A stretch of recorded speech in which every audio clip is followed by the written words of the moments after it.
Autry Show. No retreat. And so, my fellow Americans, ask not what your country can do for you. Ask what you can do for your country.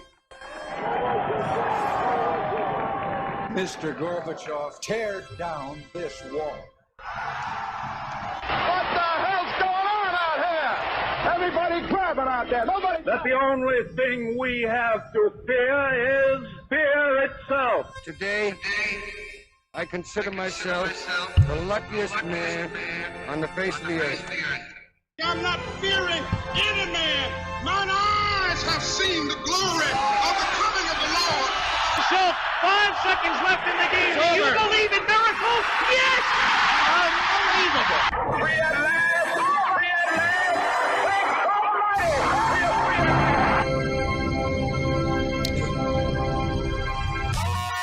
You're listening to the Alan Autry Show on the best talk in town. Talk Radio 1550 KXEX. Call Alan now, 559-899-1550. And welcome to Alan Autry No Retreat. It's Free for All Friday, and I don't know how much y'all heard of our intro.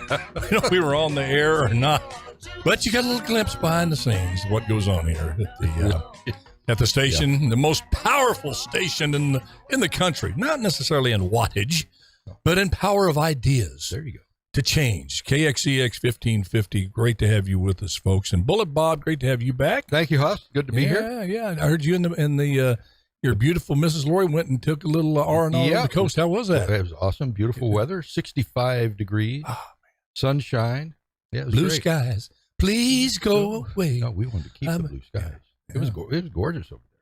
Beautiful. And then as soon as we come back over the hill, it goes from 72 to 99. Isn't that amazing when you're coming back from the coast here, folks? Fresno's inland. About how many hours? 2.5? It was 2 hours and 20 minutes. And you go to the coast over there, places like Pismo, Cayucas, and that area. But when you're coming back, over there, like Bullet says, about 70, 65, maybe even ocean breeze. When you head back, you're on the highway. The closer you get, you see that little temperature gauge on your car. 70, 75, creeping up, 80, 90. Then you get over there by Pacheco Pass. It's like 101. You're going, oh, man, let's turn this car around and go back. And you see the brown body surf. You see the brown sky as you come back into the valley. Isn't that beautiful? Yeah. Well, I can't trust air I can't see. Yeah. I'm one of those guys. I'm so skeptical now. I don't trust anybody, including the air. I got to see. Hey, by the way, before we get too far along in this thing, you have a special day coming up in a couple of days. Yeah. It is your birthday. And we want to wish you a very, very happy birthday. It's a big one. It's a big one. Turning 60. It's amazing. That's a big one. Okay. Don't you laugh at that. Well, I know the truth. Well, I appreciate that, bro. From me to you, we spend a lot of these birthdays together because we're only a week apart. A lot of them, yeah. We're only a week apart. Happy birthday, Thank you, friend. brother. You're one of the best. And folks, I can tell you, without getting too sentimental here, this guy is the same guy today as he was 60 years ago. He has not let the Hollywood, still can't do math. The Hollywood influence enter into his psyche. He's still a very humble and down to earth guy. And what you hear on the radio and what you see is what you get. He's the same guy he's always been, and he's never changed. Even though, we know some folks who have when they get to a certain level. But you've always maintained that base, and I thank God for your mom and Joe who kept you on that level heel, because you're still the same guy you've always been. And I think that's what really, for those of us who've known you for so long, what really has continued to maintain that persona and that attitude and that the way you look at things. So happy birthday to you. Appreciate it. And is the cake going to be big enough for all those candles? No, you just put one. Is that what we do? Just put the one up there. Well, I was going to say, you were gone. My fans, our fans, are part of Autry's army. And the fans were all part. They surprised me with a cake and called up and said, "Oh, they happy did? birthday." Well, I missed that. Yeah. Well, hey, but hey, appreciate it. And those comments and so happy birthday. Thank you, brother. I wanted to say thank you. Appreciate that. We have some announcements. Bobby just doing a movie. And then I have a little announcement to make today. But first, let's go. I don't want to make our callers wait. So we got 2 of them right now. So before we get to and ironically, Gabriel on the line is going to talk. The note there by his name, monkeypox. We're going to talk a little bit about that. If you listen to the CDC, they say, man, button down the hatches, go into isolation, put on your mask and your hazmat suit, because here comes the monkey man, and you're going to get it. And I mean, they're just going hog wild, like, a la the COVID. Yeah. I mean, it's you listen to them, it's like, man, it's, as Yogi would say, deja vu all over again with this. But let's go to Gabriel, line 1. Gabe, how you doing, buddy? Hey, Alan. First Hey. and foremost, I want to thank you for what you do. Obviously, you're better at this talking thing than I am, but No. I'm going to be a little frank. I hope you don't mind. Just don't But the cuss. thing that's All you do is happening just in, don't cuss. We don't have that 3-second delay. You can say whatever you want, just don't cuss. Go ahead, buddy. The thing that's happening in San Francisco with the mayor declaring a so-called national emergency and wanting to get federal aid for the monkeypox epidemic out there. Yeah. I know the answer, but I want to get it out there and get your take on why they are not singling out the people. Well, gay men is what they're saying that is the primary people that are getting it and transmitting it. Why are they not asking them to mask up and 6 feet apart and everything like that? I want to hear your take on that. Gabe, we were talking about that before the show came on the air. And I know by the tone of your voice there, you're bringing up a subject you feel that you need to bring up. And hopefully I'm reading you right, correct me if I'm wrong, in a vein of saying, listen, we all need to discuss these things in an open way. That's what the woke left always talks about. Let's be open and honest about situations, things that are difficult to talk about. This is one of those. And Mayor London Bridges, she said something last night, and I just hung my head because she got up and basically tongue lashed the entire United States of America by saying, we as a country are not responding to the monkeypox epidemic the way we should. That if it was a different demographic, and the demographic it hits 80 to 90%, maybe more by some studies, gay men that engage in a particular type of behavior. They've narrowed it down to that. That is the fact. It's not me saying that. It's the data from the health surveys, almost in unanimity that have been done.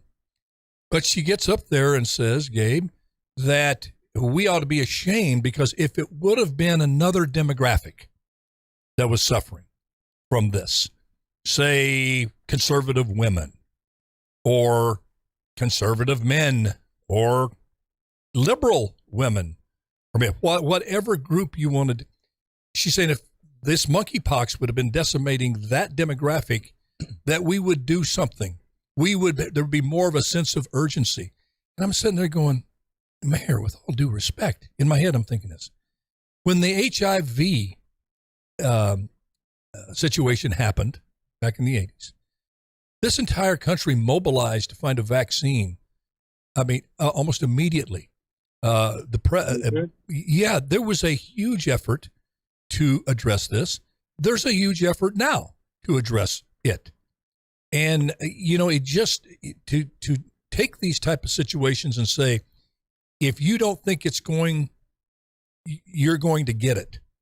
Say you don't think you're going to get monkeypox because, excuse me, you're a straight man or you're a woman, that you don't care. That's like saying, because you think you're not going to get muscular dystrophy, you don't care about kids that do get it. Come on. Yes, my heart sinks for the gay communities having to deal with this. Don't lecture me and tell me I don't care. Make this broad assumption about, groups of which we know who you're talking about, Mayor. It's certainly not people that subscribe to your political ideology. Excuse me. And gosh, Bobby, take this over. Gabriel, you respond there. I got a Cough. That's okay. If I may, one more. Yeah, Alan? absolutely. I'm with you. I'm not trying to single out any groups or anything like that. I love people all around, and that's what I was talking about, being frank, because nobody wants to talk about it. They all want to hide behind something or being ashamed or afraid that they're going to get canceled or for whatever thing. But they're talking about it being an epidemic and getting to everybody. I mean, gay people do not only associate with gay people. So if it's that bad, that's my point, because they did it with COVID and singled out, Christian men or, the people that weren't vaccinated and had no problem doing it that way. If it's that bad, I want to be protected as best, we can for everybody. Yeah, well, the data that I'm seeing, now it may change, because I'm the one to say that don't, at this stage of the game, when something new comes on the same bullet, I said it with COVID. Let's let this thing play out. What's coming out of the CDC, be respectful of it, but don't take it as gospel. Science changes. We don't know a lot of this monkeypox, but right now, what it looks like is kind of similar to the HIV situation, that it seems to most heavily hit in a huge percentage gay men that engage in a certain type of activity, which we won't talk about here. I mean, I think you can put two and two together. And what strikes me is back in that day, the politicians, the mayor of San Francisco, I remember coming out and saying, don't engage in this behavior in bathhouses. They came out and said it. Mm-hmm. Because why? Because they wanted to save lives. Yeah. And it wasn't looked at upon as attacking the gay community or criticizing the gay community. They said, this is where we think most of these infections are coming out of. Don't go there. Don't do these things for a while. Protect yourself. Yeah. Yeah, but they could identify a source of a huge part of the percentage of the infections. And I find similarities with the monkeypox. Why didn't she just come out and say, Gabriel, I'm with you. Look, we all are in this thing together. We need to find a cure or how to control this as quick as possible. But right now, the bathhouses in San Francisco and a certain type of behavior here, don't engage in that, because the science is overwhelming. Why can't you say that? Why can't you come out and say that? That's how far woke we've gone. And I have a comment on that, and this is what I've heard. I haven't looked it up and saw anything on it, but what I've heard on, I believe it was the Dan Bongino show, that there is actually literature or drawings coming out of, I believe, the CDC on telling gay men how to interact with each other to avoid getting monkeypox and still being, we're not talking about the act or anything like that, right. But basically there's drawings and stuff like that on how to do it and try to avoid monkeypox. So they're not even trying to keep people away from each other. So yeah. Excuse me. It's well, I appreciate you calling in, Gabriel. It's something that certainly nobody wants to get monkeypox. Our heart goes out to people who do have it, but to advertise this thing and promote this thing as being the second coming of COVID, and that everybody is at equal risk of getting monkeypox, is just a flat out lie. And you wonder why people are losing trust in government institutions. And this CDC, I'm sorry, folks, they're not an independent operating organization like the Mayo Clinic, or Cedar. They are a government-run organization. So you put that in front of it, you got to be very careful about what you believe that comes out of there. Whether you agree with it and like it, say, well, boy, I'm glad that's what I was hoping for. Well, don't put your eggs all in that CDC basket. You just got to look at it for what it is, a governmental body that is part of the equation that you put together, doing your own research with your own doctors, going on the internet, and you take your bit from the CDC, and after you examine that and analyze that, you make up your own mind what you believe on these things, in this world, this pandemic world that we're living in. Appreciate you, Gabriel. Thank you so much, my friend. God bless and have a great weekend. Thanks, Alan. God bless you. Thank you. Call again, man. You're great. Lance Cardoza, line 2. Where's that whippersnapper? Been looking for you. You there, Lance? I'm here, brother. How are you doing? I'm doing good. Trying to find you is like trying to find a short dog in tall grass, man. Where you been, boy? I'm all over. I'm all over the country. How are you doing? You're faster than you're faster than Guillermo Moreno, man, and you're packing a bigger load like me, man. You can move it. Well, I'm gonna use one of my. I think it was our Governor Schwarzenegger used that he was very confused about the long-tailed cat in a room full of rocking chairs that he heard the former mayor of Fresno. I'm like, that's an old one. He should have known that one. Long tail. Happy birthday, my brother. Thank you, brother. One of the things that you always shared with me, and I believe this to be true, is that let's put the truth on the table. Yep. And let's talk about the truth.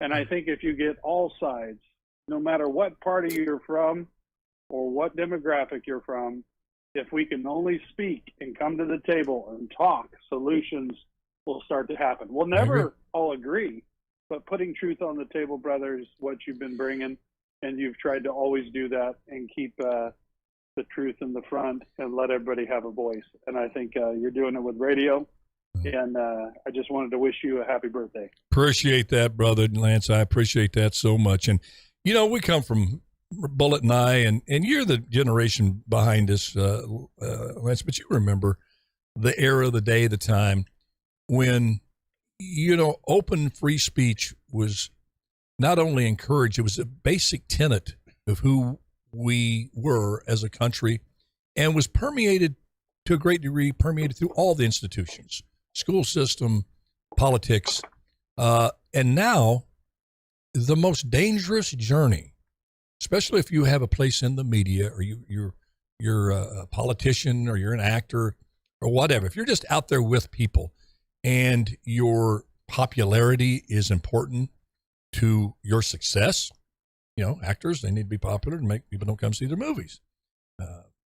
Athletes and that sort of thing, and even politicians now. Or politicians. Yeah, this crazy world. To the next level. Yeah, the most dangerous journey you can embark on to your health, your existence as a public figure, is that journey to find the truth.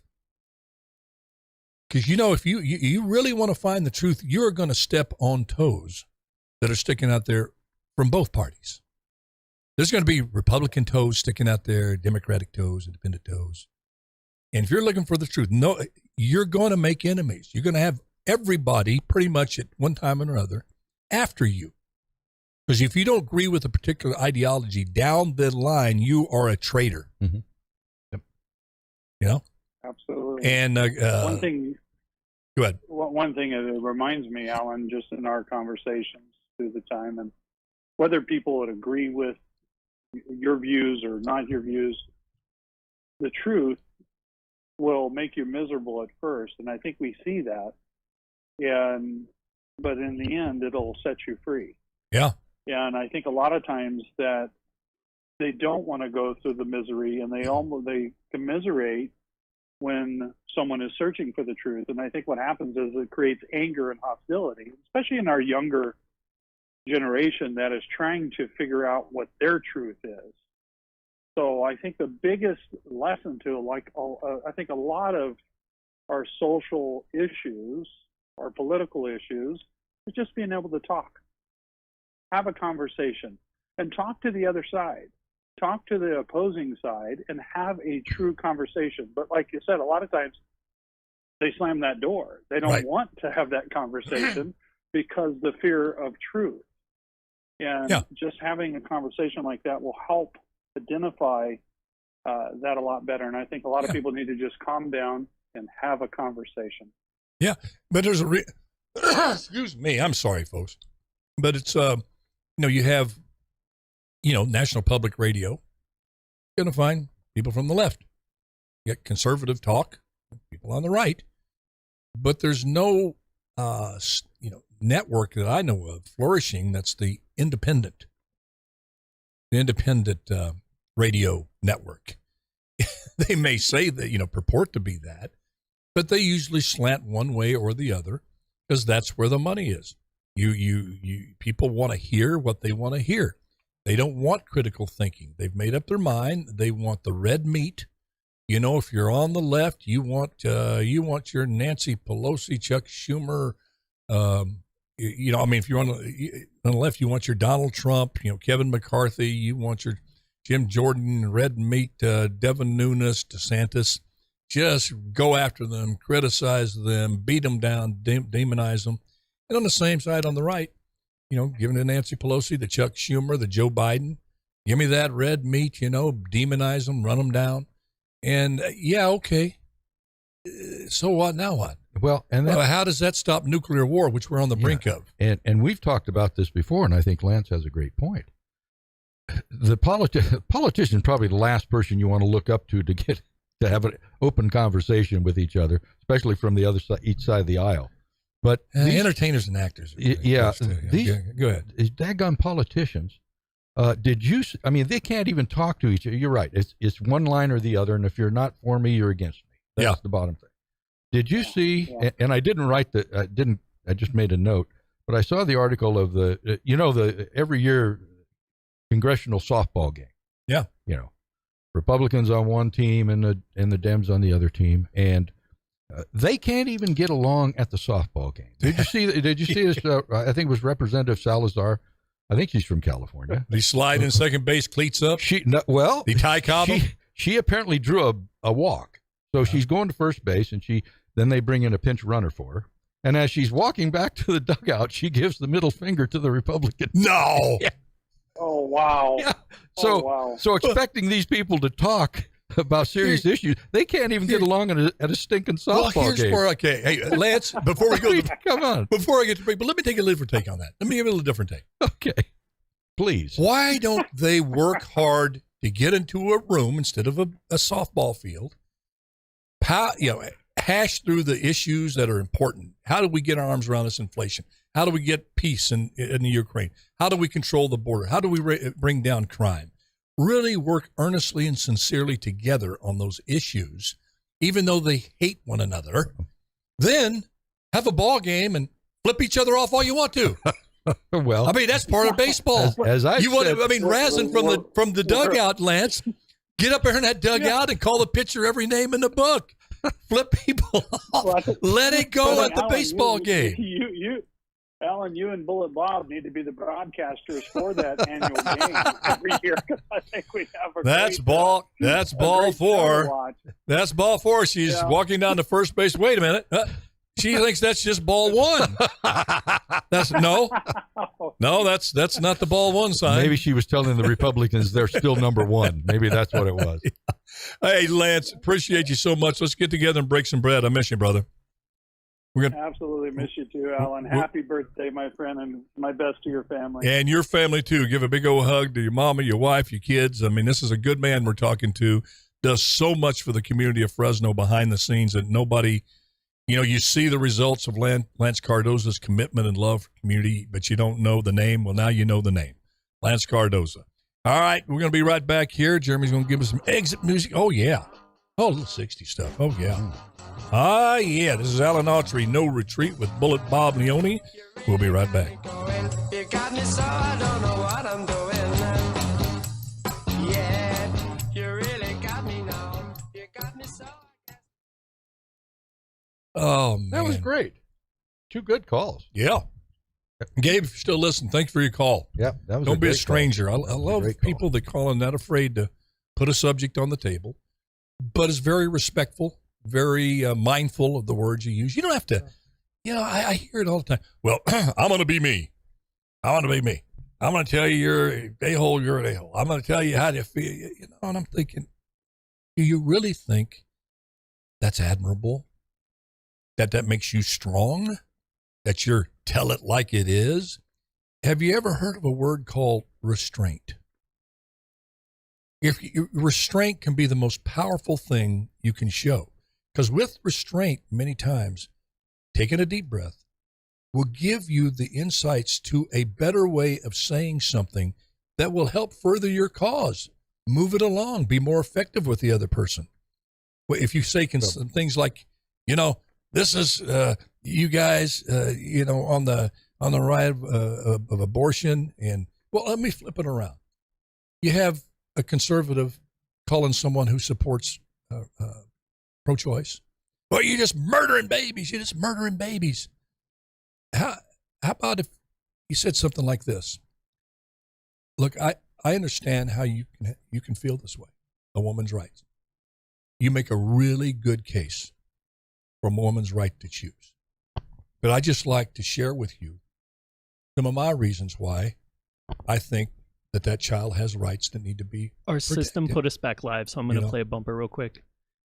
All right, it's Free for All Friday. Some good calls here. Appreciate it. Hey, I got a on this day a little quip. Go forth, Is that young man. okay? Go forth. It's Free for All Friday, man. On this day, July 29th, 1958. 6 years old. Yep. Dwight Eisenhower signed legislation to create NASA. Really? Yep. The National Aeronautics and Space Administration. And look how far we've come. 58? 1958. Now, on this day. When did we get on the moon? 69? Yes. Wow. Yep. A short 11 years later, we go from the creation of NASA to walking on the moon. Mm-hmm. Some people think that was not real. What do you? You're those Well, people say, well, that was just a Hollywood rendition. Did that you ever was, see? Did you see Buzz Aldrin Colcock? That guy who made that claim. No, really. A number of years ago, yeah, he was not happy about it. He Colcocked him for questioning whether he was on the moon. Yeah, the guy said that was all stage stuff and not really happened. And Aldrin Buzz said, clocked I don't think you really understand. And I guess the guy got in his face and boom. Oh man, rule number 1: don't get in an astronaut's face. No, those are some tough. There's dudes. a reason why the guy's name is Buzz. That's right. It's like being with Rocky. You don't mess with a guy named Rocky. Well, they're so physically fit and mentally tough. Oh, can you imagine? I That can't little even capsule up there all the time. I would go nuts. I get claustrophobia. Bad, yeah, though. I mean, you get claustrophobia? Oh yeah, it's worse. Bad. It's worse as I get older. Yeah, I can't. It didn't used to be too bad, but it's worse as I get older. Well, I can't have the sheets tucked in on my feet. I got to take those sheets out at hotels. Like George Costanza. I'm serious. Is there an episode about that? Well, that's not claustrophobia. That's just weird. I mean, no, that's extreme claustrophobia. It's nice to know that others suffer from that. They did an episode on Seinfeld about that. Hey, what about our governor, Newsom? What about him? Dadgummit. Because I know Gavin Newsom, and I've said on this show many times, he's a decent guy. He's a little different.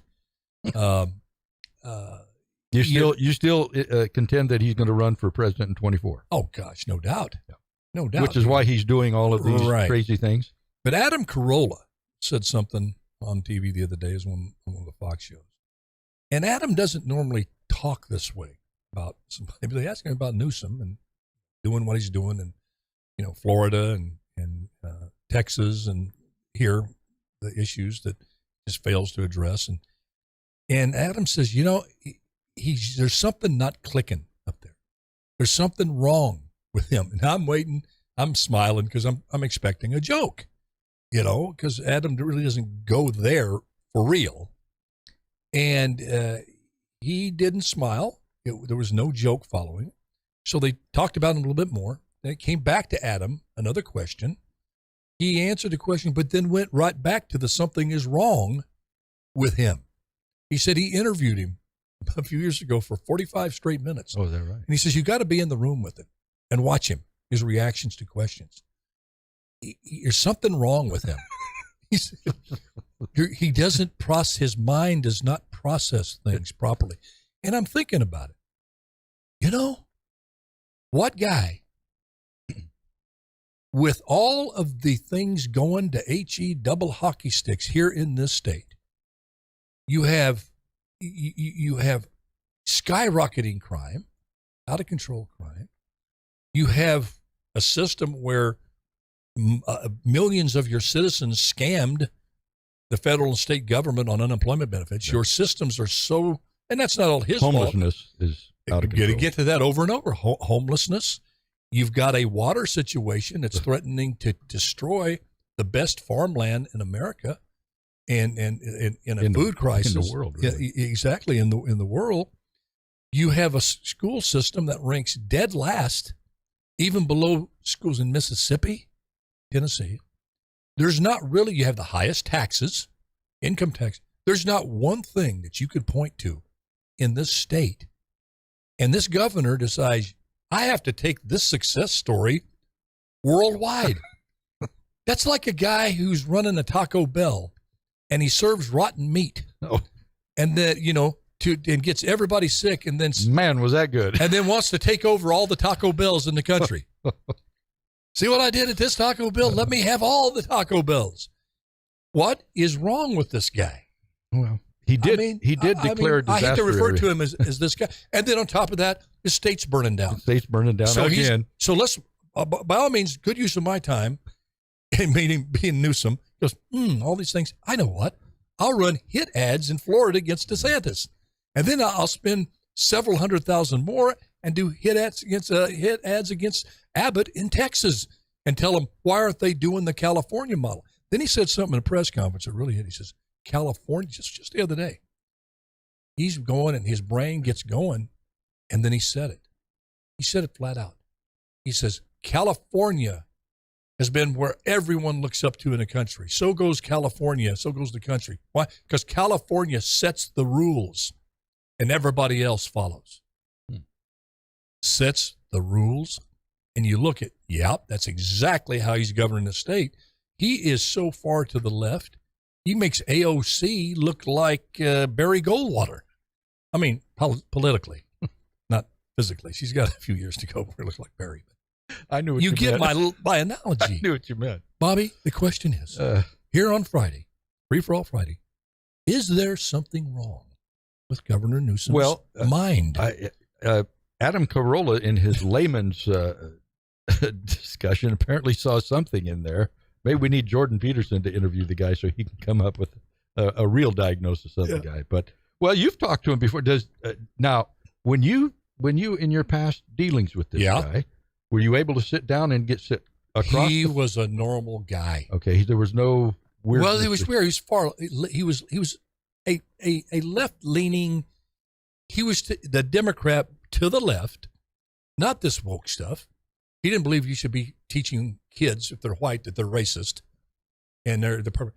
He didn't. He believed in having the homelessness. He was really a kind of militant on the homeless issue. He's one that stood up in San Francisco, so we got to get control of this. There was some common sense stuff sprinkled in his political tenures. Okay, but did you board of supervisor? Did you notice anything about the guy being he's a little nice different? guy? We served on several committees that Schwarzenegger appointed us both. Yeah. I won't tell you what was said during a private conversation. I had a private conversation with him when he was going through a difficult time about a personal issue. That's fair. And he received it quite well. We butted heads on a couple of issues as we were both mayors, but sitting down and talking with him, level-headed. But I know what Adam's saying. I see him in interviews now. I see his behavior.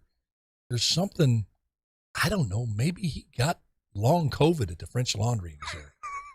When everybody else was quarantined. Yeah, or something. Something is not quite right there. Well, oh, man, we got some callers. Free for All Friday. Let's go to Debbie, Cincinnati. Oh. Cincinnati Debbie, how you doing, dear? Drag racing Debbie. I hear me in the background. Debbie, you're going to have to turn that radio down. Cincinnati Debbie, how you doing, dear? Drag racing. Hey, you there? Yeah, you're going to have to turn the radio down because it's behind. In the background, Debbie, you're going to have to turn that radio down. Got it. There you go. Now we're in real time. We're in real time. I've got you on the phone, and I've got you on my iPad, so I can watch you too. Man. So, trapped in that iPad. Friday, it's a weekend, and we're in America. And I am a very simple person, and I'm very simple-minded. But I want to take this weekend to just forget about all the BS going on. Good idea. And I want to have a good time. Good idea. I want to have a good time. I want to go on a picnic. I want to have a cookout with my friends, my car club friends. Doesn't that sound good, Bullet? Yeah. What time should we be there? Can we go? We want to go. You're absolutely invited. I'll stop. My only stipulation is I hope you can drive a stick shift because I want you to drive my car. I can still drive that stick shift. Oh, yeah. I'll drop by Florida. We'll go pick up Laura and get Sue in Dallas, and we'll get that RV and we'll be over there. Hey, well that's great advice. But you know what? There's so much crap going on, and I just, you guys get kind of heavy sometimes, and I I love listening to you, but I mean, you know, and it affects all of us. It just, but I told Jim this morning before he left work, I said, I know we're going to get together with Car Club, and I said, I don't want no politics, good, no religion, good, and no NASCAR. I mean, it's just. Man, you're going to have some people with the DTs. No NASCAR. They're going to. Let's just go have a good time. Let's play darts. Let's throw a frisbee. Did he draw? You know, I'll bring Artie, my dog, and just have a good time. I agree with you. Yep. Did your husband draw the line at chewing tobacco? Well, there's a few of them that well. Yeah, don't try to take that skull from but you know what? From an Alabama man. I am a happy redneck. I don't care what anybody says. I wouldn't trade it for the world. And by the way, great advice. God love my husband. God love my husband. You know, I've told you about Jim. He came home the other night and he says, "I got a present for you." And I was in the kitchen cooking dinner, and he says, "Come here, you got to go outside." And I thought, "Oh no." He bought me a brand new Dodge Charger. Holy Toledo, man! That's love. Wow. That man's got. I wondered why he wanted to drive my other car to work. I had a little old Cadillac, a little one, old one. And I wondered why he wanted to drive it to work. He says, "I'm going to take this to work." He says, "Maybe somebody, blah, blah, blah, might buy it, whatever." Sure enough, he sold it. And while he took off early, and he bought me this Charger. Oh, my God, it's beautiful. Oh, my goodness. That's beautiful. Good for you. He didn't happen to watch you cleaning your gun this morning, did he? No. Okay. All right. I do have one. You don't want to get me started on that stuff either. Okay. Didn't do it under duress. God bless us rednecks. God bless plain, simple people, which I feel like you are. Well, I am. I'm a simple man, as Leonard Skinner likes to say. And I appreciate your call. And as old Hank Williams Jr. said, a country boy and girl will survive. Can survive. All right. And you know what, Alan? Happy birthday. And, thank you. And I just think it's just neat as can be that I can talk to you, because you at one time were my little crush. Here we go. The truth's coming out now. Well, I'm honored that you watched that show. You paid a lot of rent. You put a roof over our heads, family, and food on our table, and changed my life. Folks that watch that show. And you know what? You guys are just, you're good Christian people, and I pray for you every day. And I just keep them coming. We feel them. Just keep them coming, and just God bless you, and God bless America. Absolutely. Hey, have a good weekend, okay? Said very well, Debbie. Thank you, Deb. Thank you much. Dear. Always fun. God bless. Bye-bye. Yep. God bless. Let's go, Laura, line 2, and Sue, you hang on there. We'll be there to you real quick. Laura, are you there? Yeah, hello. I'm here. Hello, Ms. Fisher. What's your pronouns today? Oh, I'm always a she. Always. Not a they. No, well, I mean, my husband says so because I have a lot of voices in my head, but no, I just identify as she. Well, honey, how are they doing this morning? Can you imagine waking up and asking your wife there? We're all doing well. He never knows who he's going to get. Oh, my word. You're like a box of chocolates, right? For your husband. Could be a light, could be a serial killer. We never know. Oh, man. What's on NASA? We're right in your wheelhouse. Pearl mentioned NASA created this day, 1968. Well, go ahead. 1958. I was there this morning at 5 o'clock delivering 1,500 cookies to help celebrate that. Oh, outstanding. You're way ahead of us. But, well, they ordered them from me. So, anyway, as I was going down this hallway to deliver these cookies and cake pops and stuff for their little luncheon they're having today, I happened to look up and I happened to see all of these portraits of Katherine Johnson, Mary Jackson, to name just a couple. And you know how you always are talking about the racist math and how they talk about math being racist. Don't you think that that is one of the most despicable insults to those two women specifically? I won't mention the other 177 greatest mathematicians of all time who happen to be of African American and Latino descent. Katherine Johnson is an African American woman who was raised in the segregated South and actually is the woman who is single-handedly responsible for putting our astronauts on the moon and bringing them home hallelujah. With math. Yeah. That needs to be known more.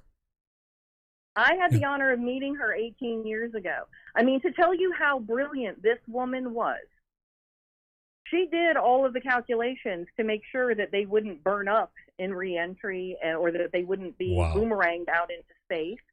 And as she was working on these mathematical calculations, they were building a supercomputer that would then take that all of her mathematic calculations and create coordinates for their journey. Well, the supercomputer spit out its own math and did all of that. And John Glenn and Neil Armstrong said, "You're out of your mind if you think we're going to sign off on a mission where a computer is going to tell us where to go. If you don't bring Katherine Johnson in here right now." That's great. "And have her sign off on these coordinates, we will not get in that rocket, period." They had to call that woman away from vacation to bring her back so that she could actually physically sign off on the mathematical calculations and the coordinates so that they would actually go to the moon. Wow. You know, Laura, listeners, viewers, I've noticed a common theme when you talk to folks like this of African American descent that have made it in America, the pathway, and been able to achieve at a very high standard in this country to quote unquote, live the American dream. There'd be Ben Carson, whether it be in medicine, the top brain surgeons ever. Thomas Sowell, great philosopher at the Hoover Institute. Condoleezza Rice, Laura, Secretary of State, and they've risen. And every single one of them have one thing they point out, among some others, but this one, I have never heard an African-American success story that they didn't say at one time or other in the conversation, when asked how did they do it, they said they refused to become a victim, and that their parents helped instill that in them, or a mentor. In Thomas Sowell's case, his parents weren't there, but his grandmother, I believe it was. And so they just refused to listen to the folks telling them that they couldn't make it.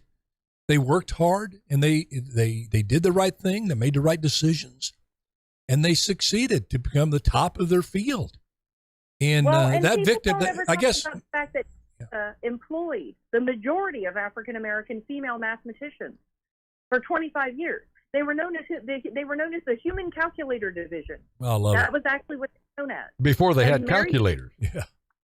I mentioned Mary Jackson, and the reason that I did was because Mary Jackson was the only female, and she was African American, that worked with the engineers who were actually building the rocket to take us to the moon.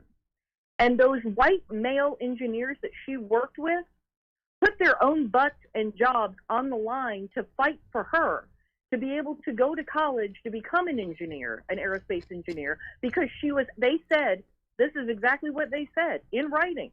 She is smarter and knows more about quantum physics than all of us put together. Yeah, those institutional racists, white racists. Yeah. Mm-hmm. Oh, I tell you, thanks for that call. Laura, I will talk to you next week. I'm going to send you an email on a thing we talked about, and so you peruse it, see what you think about it. Let me know. And I don't mean to be mysterious, folks, but it could be something fun with Laura. Mysterious about this. Yeah. Well, we had to get up the food chain. We had to go through the process, but we got it down. But Lincoln again, are you?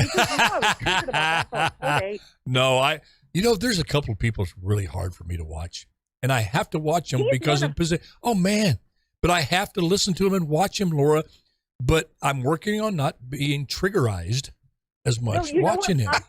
But I am with Jean-Pierre. Watch him out. The reason that he bothers me so much, we got to get this man haunts my dreams. He's living rent free in my head. I know this, well, we're going to let you talk about it this next week. Let me go to Sue and Dolores because we just have a few minutes and they've been waiting. And love you, Laura. God bless you, and appreciate your call. Let's go to Happy Sue. Birthday. Thank you. Let's go to Sue. Sue. Yeah. A woman named Sue, D, not a boy named Sue. Big D, how you doing? I hate that. I grew up with that all my life. I bet you have. That's like I saw somebody go up to Robin Williams one time. I was working with him going, "Hey, Robin." He went, "Nanu, Nanu." And that's the first time he's heard that. Robin just kind of smiled. It's like walking up to you and say, "Hey, Chief." Yeah. A little smile. Yeah. That's funny. Well, first of all, I want to tell you happy birthday. Thank you. I appreciate that very much. And my present to you is, even though I don't agree with you sometimes, I still tune you in the next minute. So I don't not listen to you just because I don't agree. I appreciate that. Let me ask you, have you ever known a family that everyone agreed within the family, brothers and sisters and father? I know I was an only child, and I loved my mother and father. They loved me, but I didn't agree with everything they said. But you know what? A lot of it I did. They were my mother and my father. I knew they loved me, and that overrode everything. You know, I mean, we got to understand we're part of this. We're all children of God. Now, we're not, brothers and sisters, all brothers and sisters in Christ. There's a process you have to go through that to accept him as your Lord and Savior. But we're all children of God. So in that sense, we're all in the same family. I was saying, and we're going to disagree. We're going to, and that's offensive to some people. They say, well, I'm not the same family as that Saudi Arabian crown prince. Sorry. Yeah, you are. He went south. He's got to deal with a lot of stuff in the life hereafter. And he's gone way off the rails, but he was created by the same God that created you and me. And that's hard for some people to swallow. I still enjoy you, even though I don't always agree. Because, I appreciate that. I'm not always right. So. I'm not either. Believe me, I'm the first one to admit that. I am far from perfect, and I don't have a market on being funny. right. I don't know if you. Yeah, we just got a couple of minutes. Go ahead. And okay, about the woman here in Dallas that was the pregnant one was in the HOV lane. Yeah, and got pulled over. Well, the guy was giving her a ticket, and she goes, "No. Ever since they did away with Roe versus Wade, there are 2 passengers in this car." Human. I like that. And I do like that. So he said, "No, you're just pregnant." She goes, "No, there's 2 passengers." I'm on her side right now. I'm not even going to think about it. I'm on her side. I know that's going to rub some people wrong. Well, she's taking it to court. Well, good. To fight the have her call me have her call me as a witness. I'll zoom in. Thank you. Wonderful weekend. Appreciate that, Sue. Let's go quickly to Dolores. We got a couple more minutes because I haven't heard from her in a while. Dolores, you there? Yeah, I'm here. Hey, Kalamazoo, Dolores, how you doing, girl? You got about 2 minutes here. I'm doing great. How are you guys? Hey, just better than we deserve. Yeah, for sure. I just wanted to wish you a happy birthday. Thank you. Appreciate that. And make sure, did you get your T-shirt? Because I mailed it to the wrong address. I was hoping it found its way to you. You know what? I'll have to go and check. I've been going kind of at 100 miles an hour here the last few days. I know they said there was a box in your office. Okay, I will go check that. Oh, wait a minute. I will go check that. Absolutely. There was a shirt in that box? Now Bullet Bob's going to get to it before I do. Well, I think I already did. Yeah, he'll get the caramel corn first. No, gosh, no. Well, if there's caramel corn, I'd rather have that Man, than I'm going to sharpen these elbows. You ain't getting that. But there's lots of flavors, too. Oh, thank you. You didn't have to do that, but appreciate it so much. And you got And the T-shirt is from a bunch of Heat fans. We met 4th of July down in Covington. Oh yeah. And went and seen all the sights and everything. Yeah, for folks who don't know, that's where we shot a lot of Heat of the Night in Covington, Georgia. It was awesome. It was great. It was like, I'm going to see Bubba or the Chief or somebody come walking down the street anytime. Well, we appreciate that, Dolores. Listen, hey, you don't be a stranger. Call back. We're running out of time here. Appreciate you so much, and we'll get to you quicker next time. Love you. All right, thank you. Bye-bye now. Pearl, oh, my goodness. Folks, I got to make an announcement. Pearl just finished up a movie, and real quick here, I'm probably not going to be here Monday or Tuesday, Wednesday. I'll probably be back Friday. I just got cast in a TV series, Sylvester Stallone's new series, The Tulsa King, which is a miracle. If you've taken some stances on this show like I have, you get a backlash, and I've felt that for the last few years, up for certain parts, you don't get them because I criticize China. And just know the miracle happened. Al Michaels in our in our opening says, "Do you believe in miracles?" Yes. Well, Bullet Bob just finished a movie. Well, that's a miracle. Yeah, and there's even bigger miracle. But it's called Tulsa King, and I'll be in the last episode, and then they're going to determine whether it'll be a recurring character in season number 2. Hey, that's great, man. Goes. Yeah, I get to do a scene with Sly. About time you start doing something. Well, again. We'll see if it works all the way through. See if Xi Jinping doesn't hear this and makes a call to the producers and go, about that offer.